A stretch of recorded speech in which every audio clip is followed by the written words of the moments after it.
Eleni Zika. She's the head of the sector of the scientific impact and feedback to policy of the European Research Council. I think most of us are familiar with the ERC because we all want to get our hands on it as researchers. So we're very excited to learn more about her work. And Eleni's role is to enhance the visibility of ERC-funded research in the scientific community, the policy arena, and society at large. If you want to know more about her, her bio is in the amazing logbook. And I will give the floor to you. Thank you very much. Good morning, everyone. So thank you for having me. Thank you for being, you all look awake. You've had some nice coffee, I hope. Thank you very much to Jan Tobias for including me in the program and for the organizing committee. I must say I'm a little bit nervous because last time I was in an auditorium of young students, filled with young students, was 25 years ago. So you make me feel very, very old. So I'll try my best to be entertaining as well as informative, okay? Yanti and Fike and colleagues from the organization gave me the liberty to expand a little bit the focus of this presentation. So I'm not going to be discussing about digital solutions per se and the digital, let's say, context of sustainability, but a little bit more broadly about what it is we fund in terms of sustainable solutions in the context of the European Research Council, so the organization that I represent, how that can contribute to achieving sustainability, okay? And then I'll talk to you a little bit about what are the funders' considerations with respect to sustainability vis-a-vis their operations and how the policy and regulatory framework is currently shaping along those lines, okay? So just for you to know, my background is in molecular biology, but I haven't done molecular biology experiments since I finished my PhD. So I have been working in science and technology policy actually since I finished, as I said, some years ago. So I've been working in this interface between science and policy for quite a while. And I just wanted to highlight to you this also as an opportunity for you as scientists and engineers to contribute to shaping the policy agenda, which I think is very important for any active citizen to consider. I have a few slides on background, basically the context. The European Research Council, for those of you who are not familiar with it, is an organization that actually became reality as a result of scientists mobilizing themselves and their communities and lobbying very, very actively towards policymakers at European level to have an institution that funds excellent research and science, irrespective of frontier, irrespective of borders, countries, irrespective also of political priorities, okay? So what the ERC it was created to do, in fact, was to support researchers that propose very forward-looking, very innovative, curiosity-driven science, okay? And they do this, we actually fund this science on the basis of excellence only. So we're not looking at political priorities in any way. We're not looking at where the scientists will carry out the research as long as it is in Europe. I give you this background because I think it's important to understand the immensity of the size of the program and therefore its impact and its relevance for the discussion we'll be having later with respect also to sustainability. So it is actually a program that is part of what we call the framework program. So the framework program now in Europe is the largest research funding program. Horizon Europe, ERC represents 17% of that budget. So we have 16 billion euros to invest in research across many different fields for the period between 2021 and 2027. And what makes it very special, actually, is that it is governed not by the European Commission. So the money comes from the European Commission, but it is governed by an independent scientific council of 22 members who represent different fields of science and thought, okay? But they do not represent member states, okay? And as I said, what is very, very interesting in our program is that it is extremely agile and addressed to individual researchers who can have the money and go wherever they wish, in fact, wherever they can negotiate the best conditions for their funding. These are long-term grants, so 5-year average duration. These are significant in size, so from 2 million euro all the way up to 10. And the peer review system is entirely international and renowned. This is the structure that we have been, let's say, using since we were created, 2007. It has been updated quite a lot. You will see some new panels, for instance, in relation also to sustainability, environment, etc. But this structure, it just gives you a flavor of the kinds of fields which are covered. But this is not exclusive, right? So this structure is constantly updated with new emerging fields. And I wanted to show this to you because it's very interdisciplinary and diverse. And what you will see is many of the scientists who come to us may start from a life sciences background, but actually do work which is very pertinent for materials engineering, for instance. Yeah, so there's a lot of collaboration and interdisciplinarity that we observe. In a nutshell, the ERC, as I've said, has been running since 2007. It is very important in size and impact. We have been funding over 13,000 PIs. Some of the work that we have supported through our funding has also led to creation of startups in biotech, in nanomaterials, in diagnostics. We have, of course, many others, let's say, team members supported through this funding. So there's also an employment creation, let's say, side effect of this program. But what I wanted to highlight to you also is that from an academic perspective, today the ERC is one of the top funders, just looking at citations actually. And beyond just the awards that I've mentioned earlier, there is actually an output that is significant and significantly referenced in science. So the contribution to the advancement of science and technology is quite important.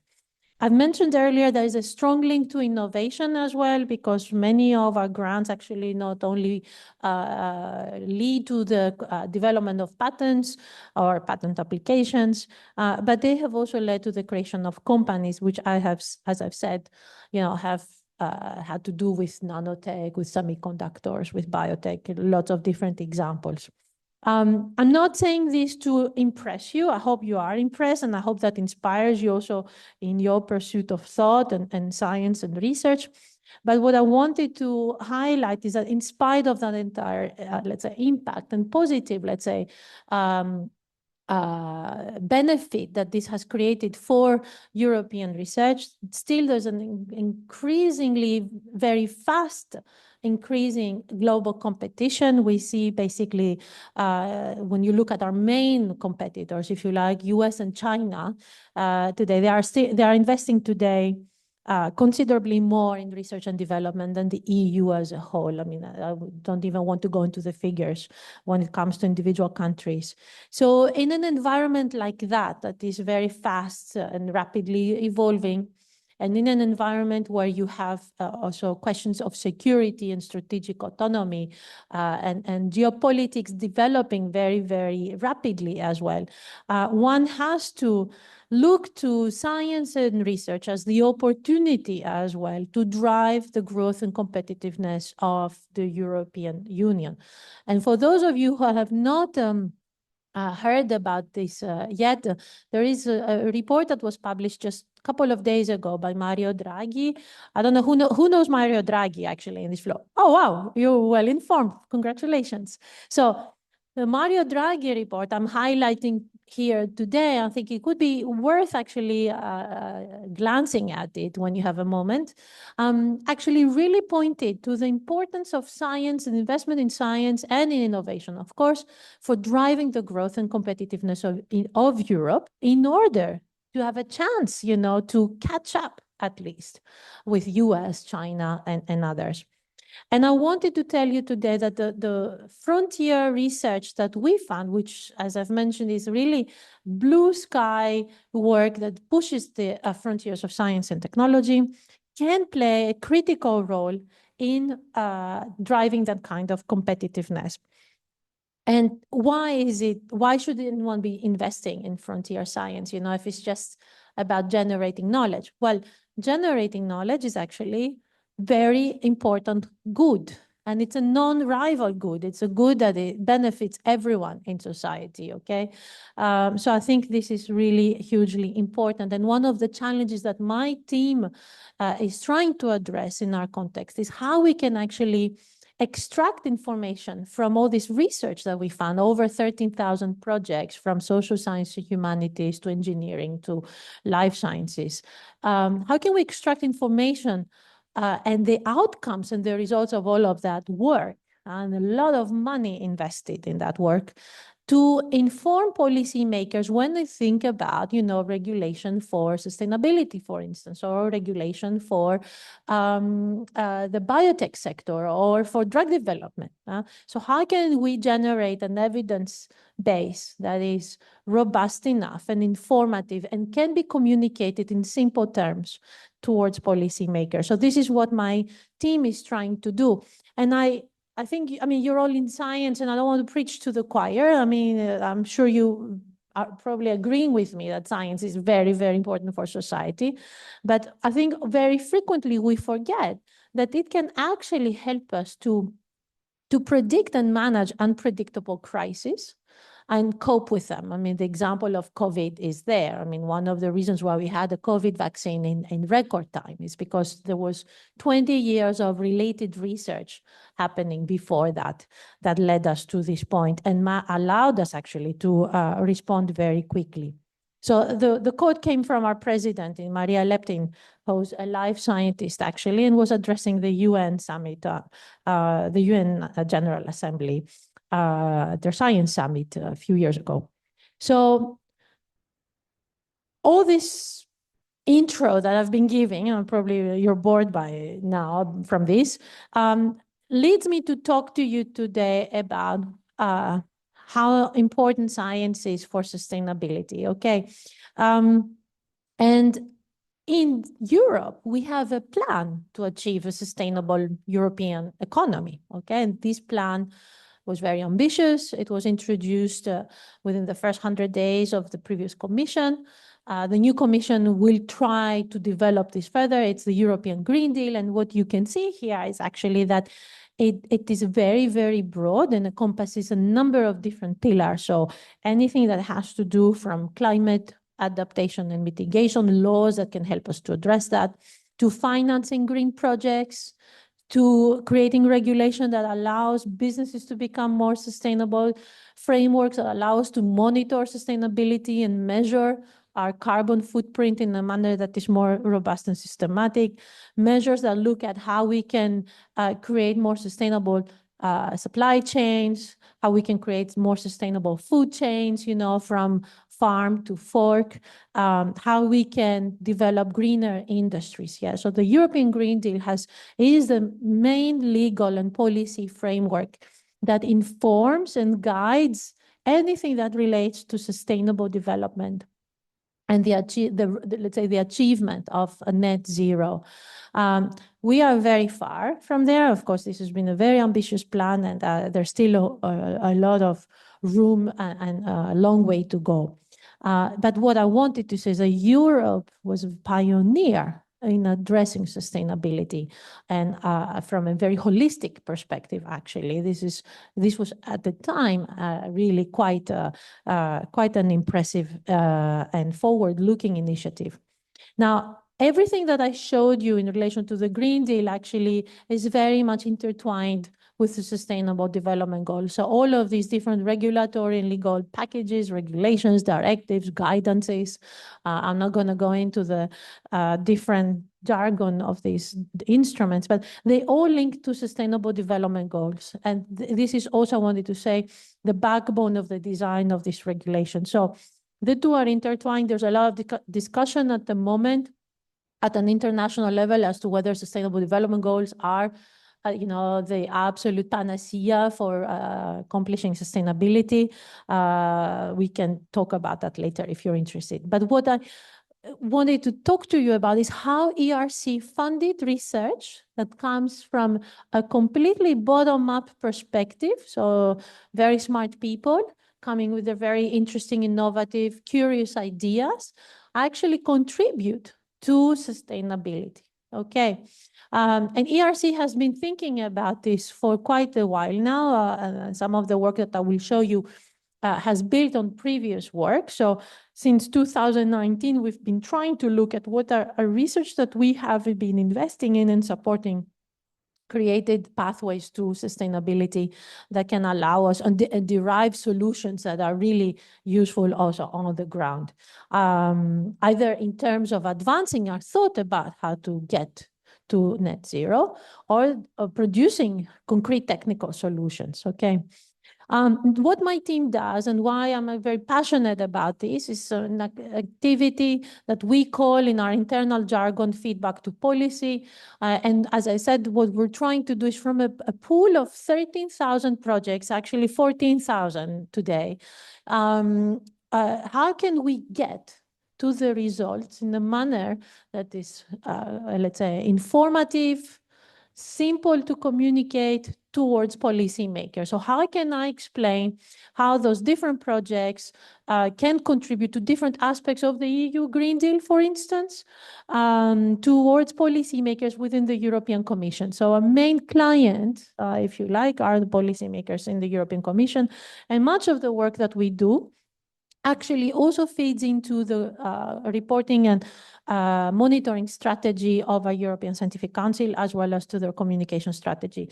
But this commission has placed special interest in tapping into the results of science and research, in understanding and informing policy design for the future. And what we've seen also in the Draghi report is that this is going to be further reinforced, hopefully, in the next commission, if they listen to this poor man who spent months preparing this work. How do we do that in our case, right? So how does one look into 13,000 something projects and trying to derive policy connections that are informative and actually useful? In our case, we do it through thematic portfolio analysis. We're using different tools, also AI-based tools.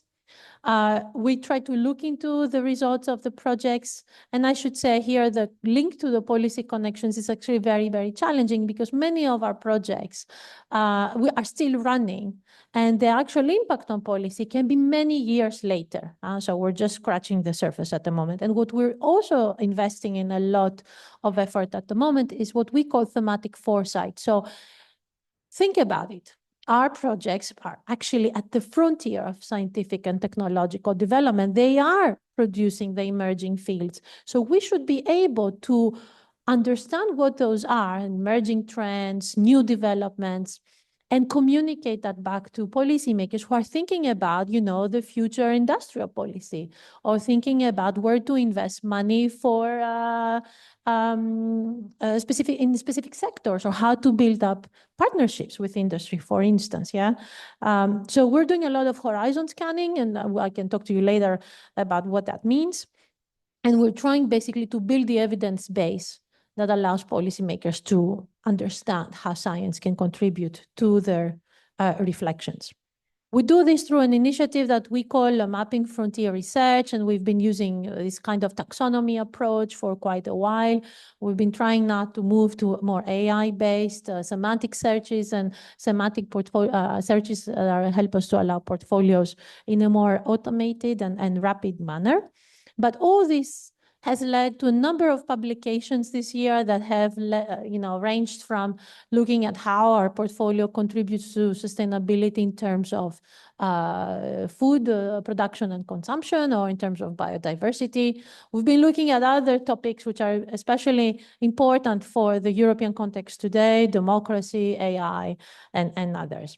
So what I wanted to tell you is that all this research that just came from people's individual ideas, no one asked them to do this work, right? No one came to tell them you have to work on this or that, has actually led to considerable contributions towards different goals of the European Green Deal. Okay, so 14% of ERC projects actually have a direct contribution to policies that relate to the green transition, different kinds. Yeah, so this is an investment of over 2 billion euros, right?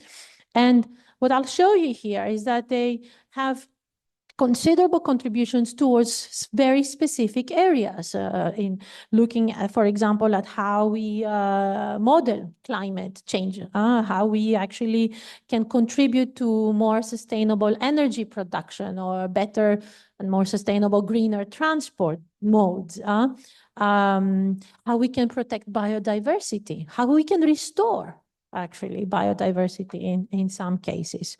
So I just wanted to reiterate, and I hope I can imprint that in your minds. The science that you do, which may look very random or very, how can I say, specific or very narrow at your level today, actually will impact the technology of tomorrow and the policy thinkers of today, I think, hopefully. So if I can let's say, transmit something to you all as a message today, is to stay not only scientists, but active citizens, I hope, and think about how your research can actually contribute to society, even though your primary goal is just understanding a particular scientific problem. I will not go through all those slides in much detail. I think you can have the slides later. I just wanted to, in the next 2-3 slides, give you some examples of concrete contributions. So what we've been looking at is how research actually feeds into specific policy objectives, and we've been doing some very detailed mapping in relation to food, in relation to biodiversity, and so all the reports we have produced are publicly available online. You can download them, read them freely, but many of them are actually also cited in independent scientific opinions that are produced on the request of the European Commission. So we are very proud to say that the uptake of our work is actually in the right direction. And I'm talking, I mean, it's a digital summer school, I guess. I have to at some point talk about AI. When we looked at our AI portfolio, which is very rapidly growing, in fact, what was very interesting to see is the impact of these projects that either develop AI or use AI in their work, how they contribute to the green transition, either, as I said, by looking at climate change models or by trying to improve and make certain production processes more efficient. Okay, so there's a lot in that. And so it's actually the vast majority of the projects, besides health, are looking at how they can contribute to a green transition.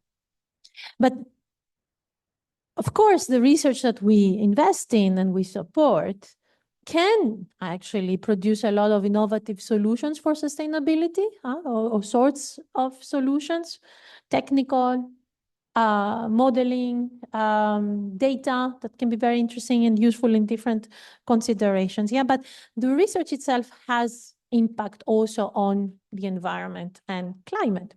And we've known actually now, especially in some very lab-intensive domains and fields, life sciences, for instance, or others, the greatest part of the impact, actually, the highest impact comes from the buildings, which are very energy intensive, from equipment, which is also very energy intensive.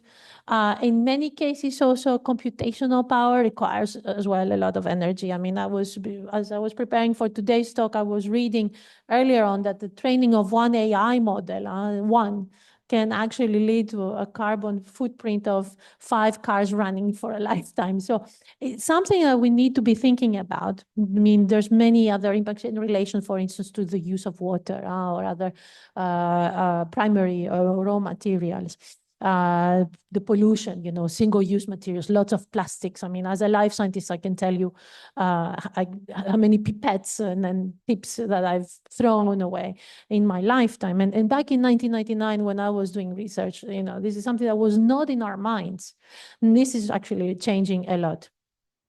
So what I wanted to highlight today, I'm sure you've heard about this throughout the program of this summer school, is that there's between funding research and actually running research operations, sustainability is really at the core of this, right? So this is an intertwined relationship that we have to, let's say, find the right balances for, okay?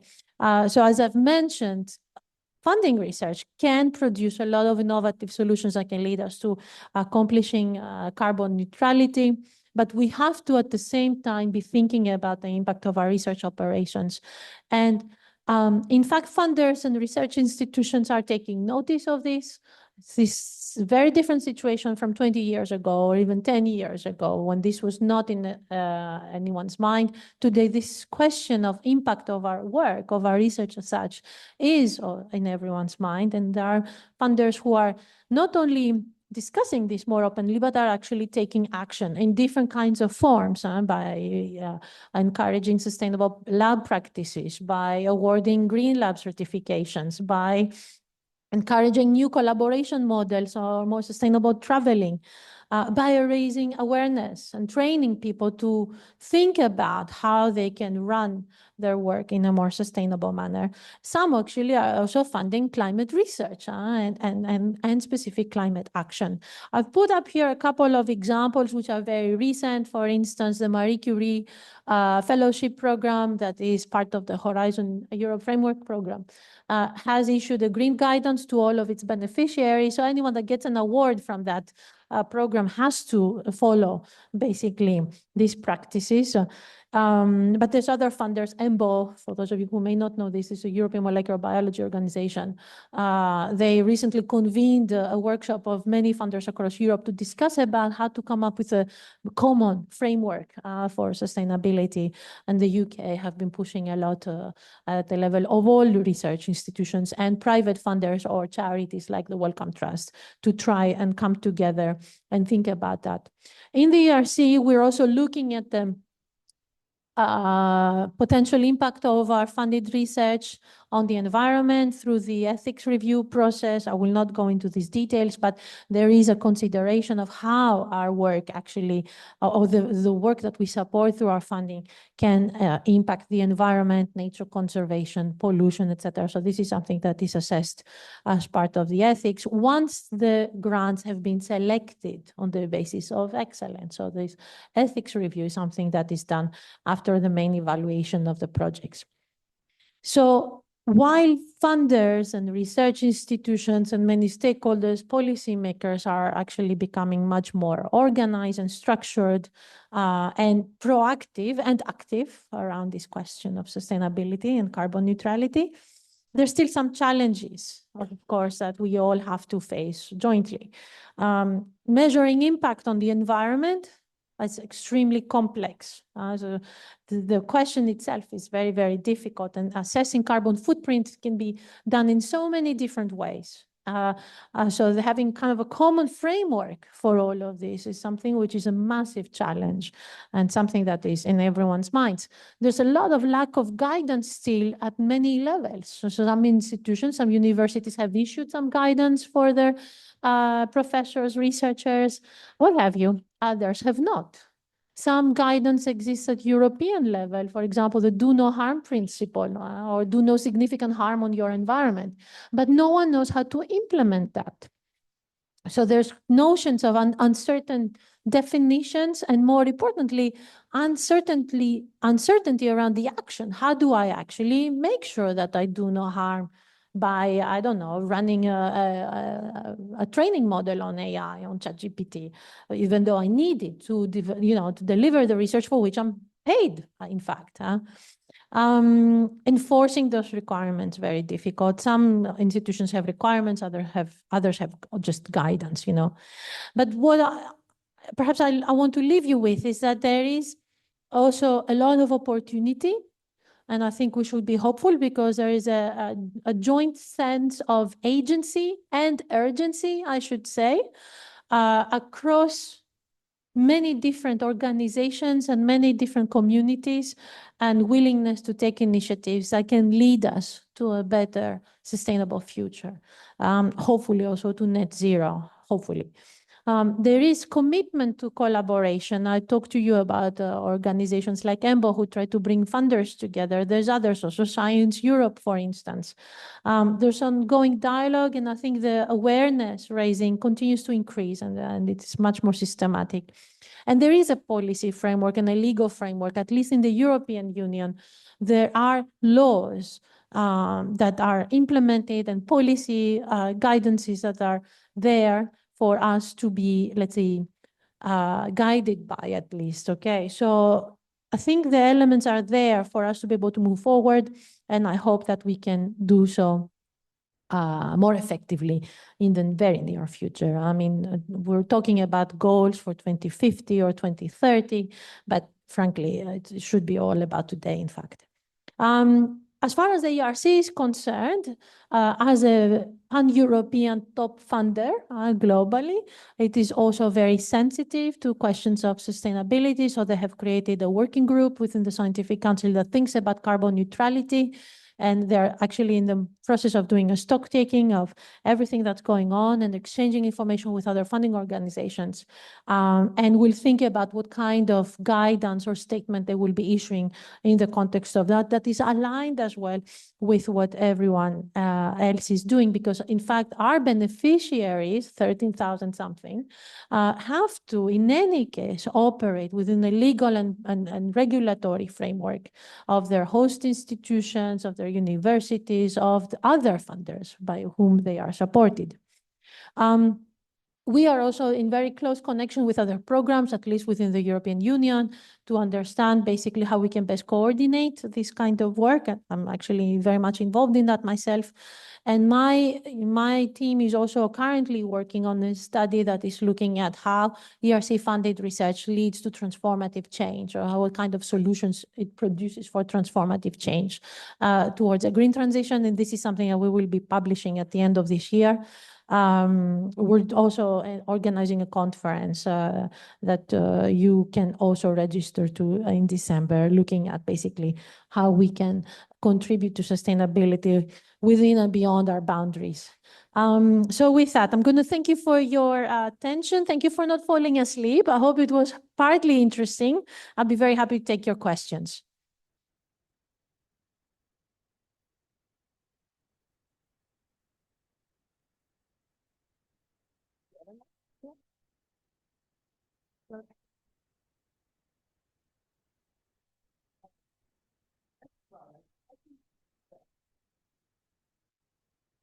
And it's paired now. So I'll first, I think, Stephanie, and then there were two other, yes.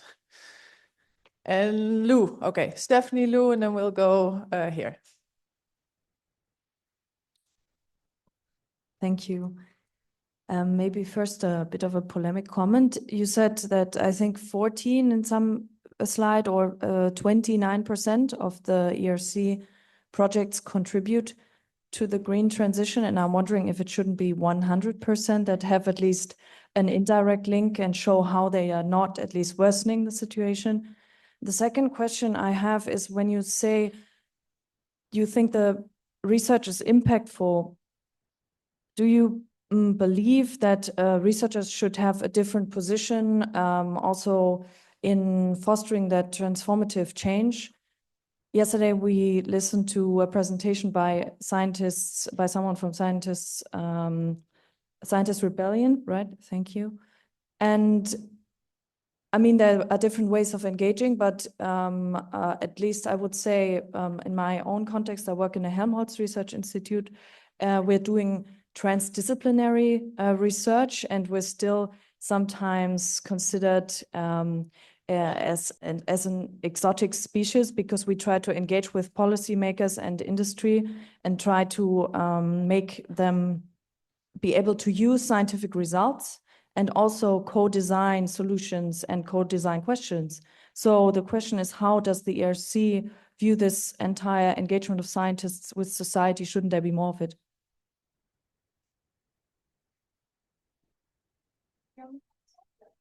Okay, first of all, thank you. Very spot on questions. I think the data I presented to you was only for Horizon 2020, so it does not include any projects. So it was only 6,000 projects, in fact, that we only looked at portfolio. And we, I'm pretty convinced it's an underestimate because we used a very specific classification approach that looked at how projects that were classified manually by scientific officers related to specific policy areas of the EU Green Deal. We didn't look at sustainability outside of the EU Green Deal, and there's many other things, for instance, that we didn't look at the time, was how the data that I showed you did not look at how we contribute to the biodiversity strategy or to the food strategy, okay? It was very, very high level. So I do think it's an underestimate, okay? Whether it's 100% or not, I mean, it's difficult to tell you because we have projects that look at basically the historical importance of Egyptian, hieroglyphic, hieroglyph, so things which can't be linked to sustainability in many ways. So I think it will never be 100%.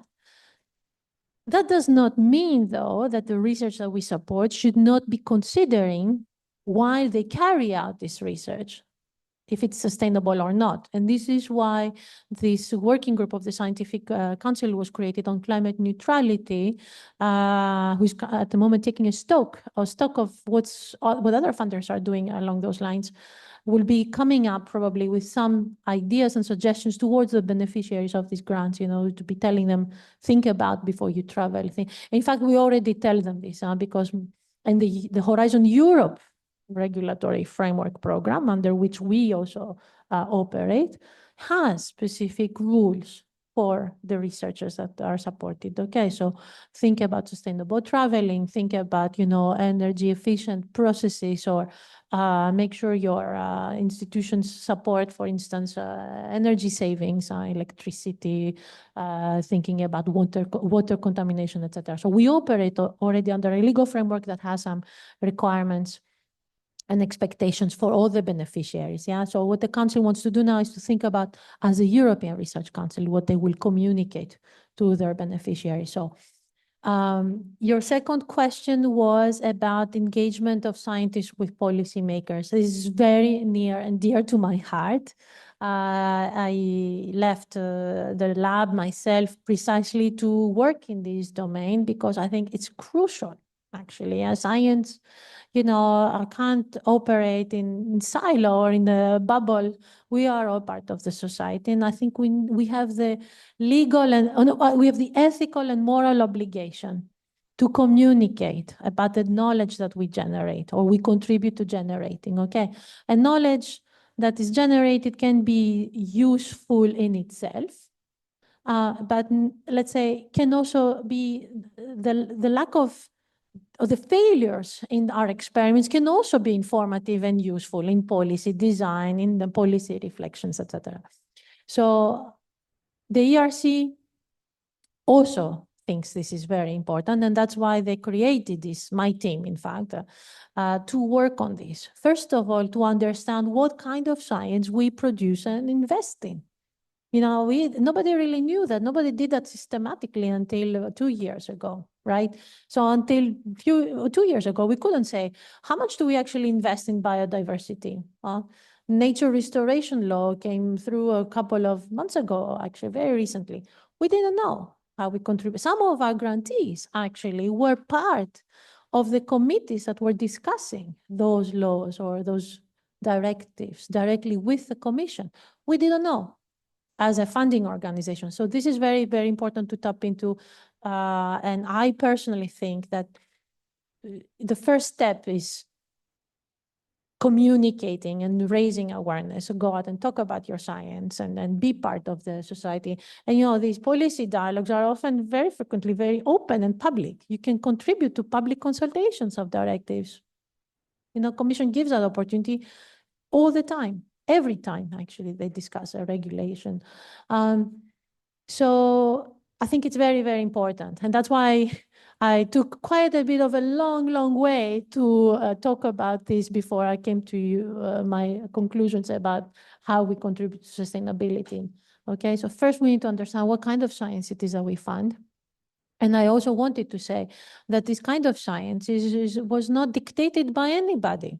Okay, so I think there's a lot of value in the top-down approach for policy thinkers and decision makers say, we must invest now in supercomputing. We must invest now in,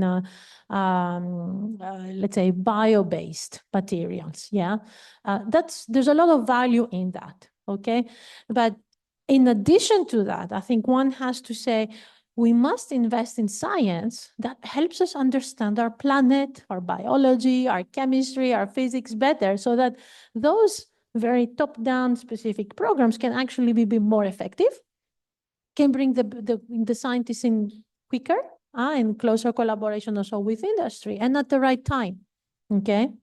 So I think it's very, very, very, very important to engage with policymakers, and there's different ways to do this. I can talk to you about that quite a bit. Yeah. Hi, Lou Grimal from Darmstadt. I have a question. First, thank you, Stephanie, for your question, because I had the same tension, I would say, that I felt on this. And then my question is more about publication. At the beginning of your presentation, you said that knowledge is a public good that could be useful for everyone. And at the same time, we have those companies about publishing, like Elsevier, who is like, we pay as scientists to publish in those journals, and then other scientists pay for it. So I'm wondering how the ERC program is efficient into changing the business model of those companies. And I will just add also the fact that those companies fund fossil fuels companies, so they're really actively acting against, I would say, current scientific knowledge. So there is a real tension here for scientists, and publication is really at the core of our work, of our job. So I would like to know what ERC program planned for this. So thank you for that. I think this is also very, very important. Remember, the ERC is a funding organization whose strategy is managed independently by scientific council. Yeah, so there's a lot of independence, but it remains a funding instrument of the framework program. And for those of you who don't know what the framework program is, it's 100 billion, something less than 100 billion euros for 7 years. Investment in research and innovation across the European Union. Okay, so member states put money in this common budget, and then the Commission, through different programs, manages that. ERC represents a tremendous portion of that, 17%, and it actually has the highest publication output out of all the other programs, in fact. Yeah, so it is an important player. But the Horizon Europe framework program, and therefore all of its implementing programs, including the ERC, have very forward and I would say stringent policies in relation to open access. They've pushed a lot for open access. ERC is embracing that very much, and all of our beneficiaries are required to publish in open access publications or journals actually that will offer open access after a specific period. Okay, so there's a policy. I can share it with you afterwards. It's actually available online for you to understand. The Scientific Council has been very sensitive about this because precisely they believe in this notion that generation of knowledge is an unrivaled good, an important good for society that we should all be able to tap into. Of course, I think the publication and journal culture will not change overnight, but I think already that step has made a lot of, let's say, has helped advance this issue quite a lot, okay? But the ERC can't be responsible for the practices of Elsevier and other publishers. All we can do is say, encourage strongly our beneficiaries to go to open access. And actually, it's a requirement, in fact, now. So I think this will change over time. But it will not change overnight. But again, I think here we are very forward-looking also in comparison to, I can say, some of our competitors. I'm not going to name names. Yeah.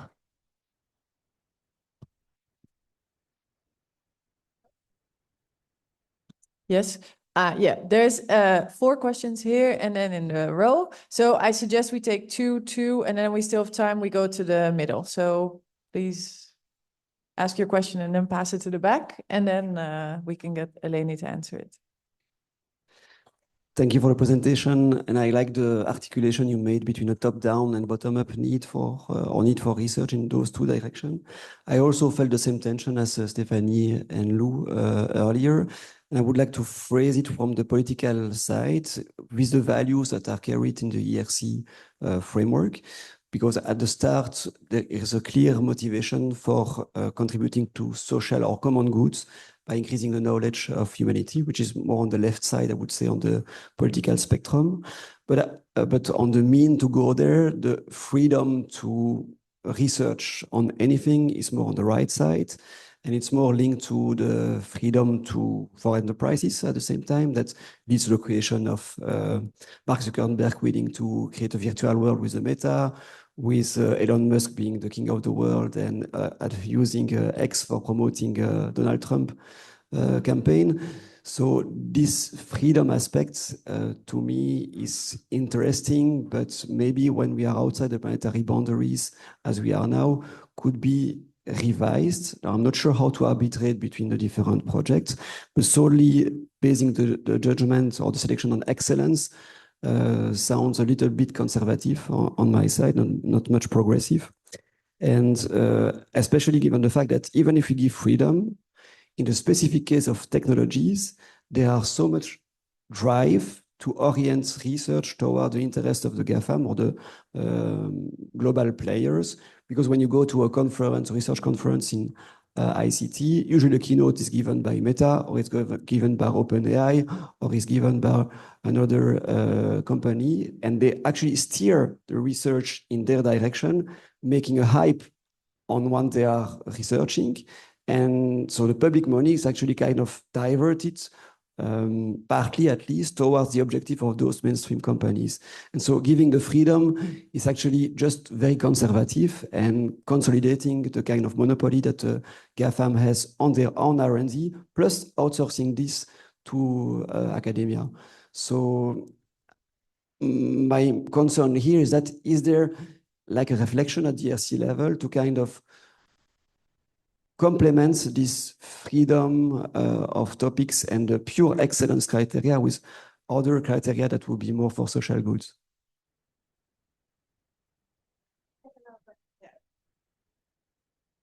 Oh, you want me to ask my question now? Okay, sure. Yeah, thank you for your talk. I was also wondering about the tension between a bottom-up approach versus top-down. Especially, well, I've had a couple ERC projects, and thank you for that. And one of the projects I was focusing energy efficiency, power efficiency, and so in a bottom-up approach, you would think it's good for sustainability, but maybe it's not, because there's always a risk for rebound effect. So I was wondering also, when you're doing this classification, do you look holistically at the sustainability impact, right?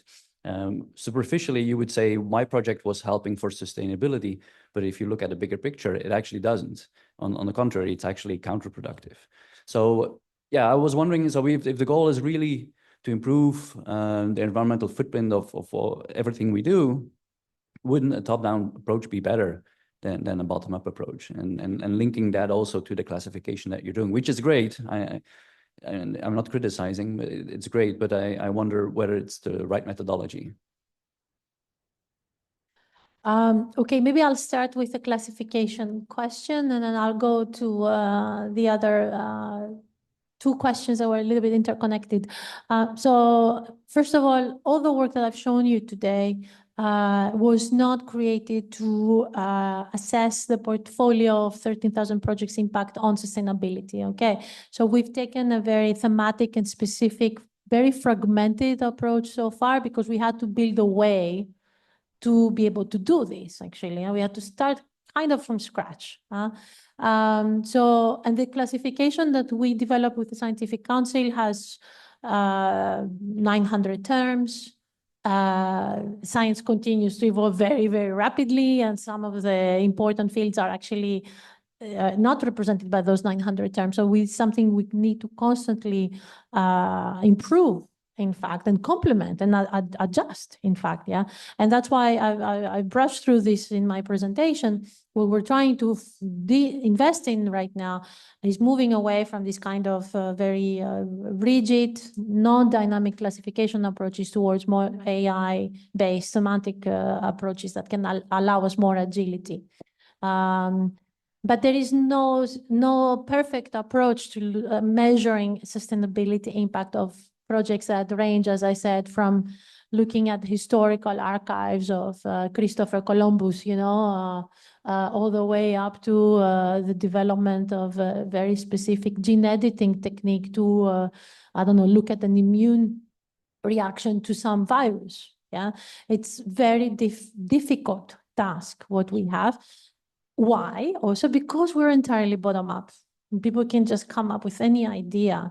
And we don't have none of our projects have responded to a very specific topic that was written. In most cases, I want to tell you that those topics are written by administrators in the European Union, not necessarily by scientists. Yeah. So there is a complexity and a great challenge we have at hand. I'd be very happy to talk to you about potential ideas about how we can do this better. But we've tried to focus on very specific thematic areas and go into very, very small portfolios that are well defined. And our interest was more how they link to specific policy objectives. So not sustainability as a whole. In this transformative change study that we're going to publish, we have attempted for the very first time to map the portfolio against sustainable development goals. So we'll see what that gives and how we can improve that. I'd be very happy. The Scientific Council also is thinking about this a lot, and I am personally very motivated by getting to a better result. So this is a very methodological reply to your question. Now, as far as the struggle between bottom-up and top-down goes, yeah, of course, if I can say, it's much easier to explain to a politician and a policymaker what is the value of a bridge or a new road or, I don't know, a hydrogen car, yeah? It's very tangible, it's very concrete. It can convince citizens that it's useful. Most of the time, policymakers also are just citizens, in fact. And so the argument for supporting very targeted top-down research is very, very strong. And you will, for those of you who may have read the Draghi report, that argument comes forth very evidently. In fact, what they say is that if Europe is going to even dream about regaining a competitive edge, it has to invest in high-tech, emerging sectors, that are rapidly evolving, and it's not automotive industry and not necessarily big pharma, it should be digital, it should be AI, it should be these kinds of things, yeah, biotech. There's a lot of value in that, absolutely. I'm not saying that we should not be, and it's not what the ERC says also. We were never created to, let's say, counteract top-down research.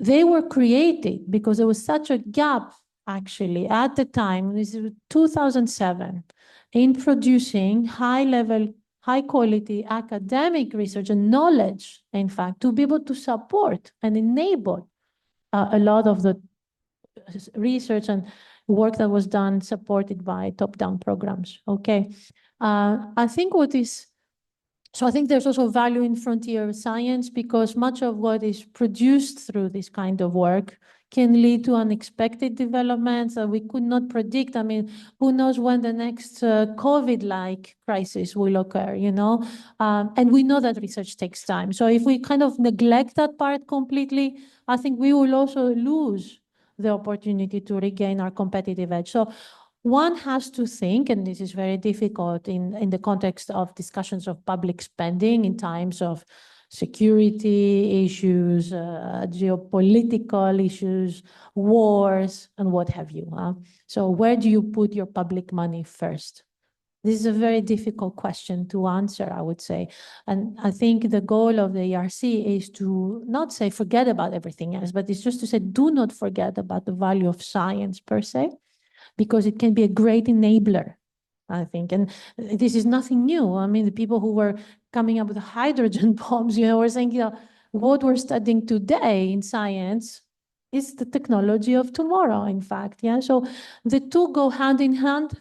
And I think, in the discussions of decision makers and policy makers in terms of where to put the money, that evidence basis has to be always present. And we have, I think, a responsibility as scientists ourselves to ensure that the evidence basis is provided in a manner which is understandable. Because again, how do I explain the value of the kind of research you were funded for in the context of sustainability when somebody can just say, well, I'm just going to give some money to this public-private partnership, they're going to be, the next green car or the next green, bio-based fuels for planes, because we cannot stop traveling neither. So it is a difficult struggle, but I think it's a struggle in which we all have the responsibility to contribute to with the right arguments. I don't know if it should be 80-20%, 50-50%. I think there's many economists, that have been doing this work in a much better place to answer that. I hope I covered I'm happy to debate at any other moment. And congratulations on your ERC grants, actually. So I know there's many questions left, but we've run out of time and the next speaker is here and we'll start. So one more applause for Eleni, Zika for coming here.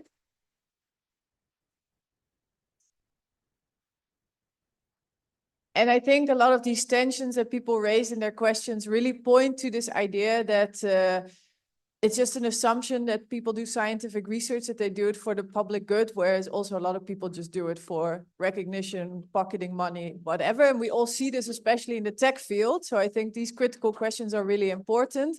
And it would be good to have further discussions about how can we guide funding more than just principles of excellence, but also sustainability, public good, or other types of things. So thank you very much.